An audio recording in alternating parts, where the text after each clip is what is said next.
The Runaways is about two girls, one of which is highly successful and famous, Joan Jett, and the other is just as successful, but in a different way, which is sort of the story. It's a story about two girls that are sort of fighting for independence, but just in that they were the first girls to pick up instruments and play really aggressive rock and roll, and people didn't want to hear that, and so they're sort of like pioneers, and I play Joan and she plays Cherie. And you obviously, you know, how did you prepare for your roles and the character that you were playing? I think I met Cherie a few weeks before I started filming and got to know her, and obviously I had to sing the songs the way that she sings them, and that was really important to me to do those the right way. And yeah, I mean, I think that the most important part was just like getting to know the person that you're playing, because that's really when you have that opportunity to really know the person that you're playing, that's like really important to capitalize on that, I feel like. Mm-hmm. They were on set, weren't they? Yeah. You? What was that like?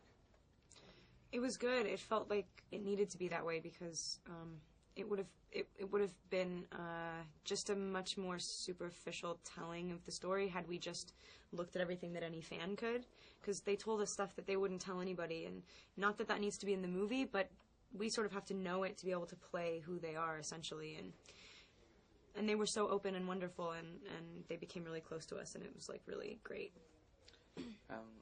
Was there anything specific that drew you to the project, made you want to really be a part of this film?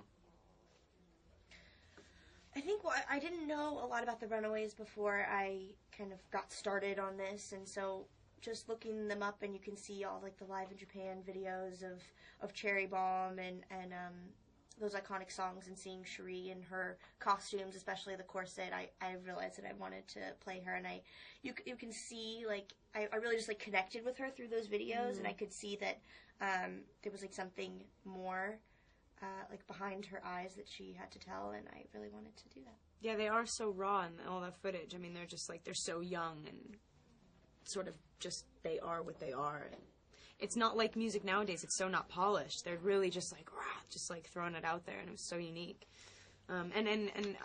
People our age really don't know about the Runaways, so that was a huge draw to sort of like show people that.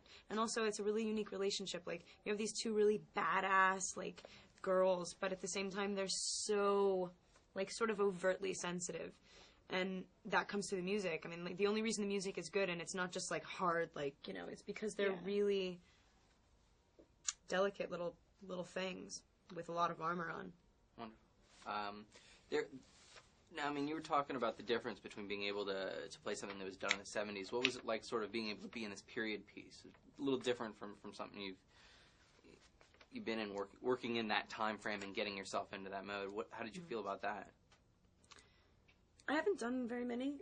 So No, me either. I think I've done like 2 movies that have taken place in like the early 80s, and that's less. It's definitely a different time, but it's less nostalgic for me for some reason. I don't know. Like, I'm nostalgic for a time that I never like lived in the 70s for some reason, just maybe because of the music and sort of what was just going on. It just had the feel of it. Things were changing. It was a exciting time. So was there? Go for it. Oh yeah, I think that the 70s in the music industry, especially like in LA, in Hollywood, cool in the scene. Valley, is such a distinct scene. And I'm from LA, so that's really cool for me. Yeah, I'm not, but you know, still cool. And there's like a lot of people that you come by, especially when you do live in LA, that are like, oh, I saw them here, or like I ran into Cherie like here in 1975. You know what I mean? Like, and so like especially filming the movie in LA was really important and like added a lot to it.